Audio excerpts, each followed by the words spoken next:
Welcome back to my channel Doel channel. সবাইকে স্বাগত জানাই। আপনারা কেমন আছেন? আশা করি ভালো আছেন। আমিও খুব ভালো আছি। তো আমি রেডি হয়ে বসে আছি আমাদের দোকানে। এটা আমাদের কাপড়ের দোকান আর প্রচণ্ড বৃষ্টি পড়ছে। আমরা যাবো আজকে কাটোয়া ডাক্তার দেখাতে, অ্যানোমালি স্ক্যান করতে। হ্যাঁ, আমি সেকেন্ড টাইম মা হতে চলেছি, তো সেই জন্য রিপোর্ট করতে যাচ্ছি।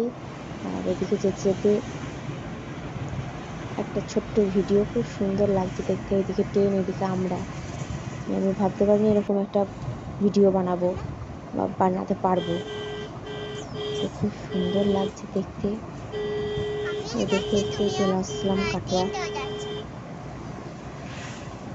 কাটোয়া এসে রিপোর্ট করে বসে আছি এখন ডাক্তার চেম্বারে। তো আমার রিপোর্ট সব ভালো। আমার ভিডিওটা ভালো লাগলে অবশ্যই লাইক কমেন্ট করবে। আপনারা সবাই ভালো থাকবেন।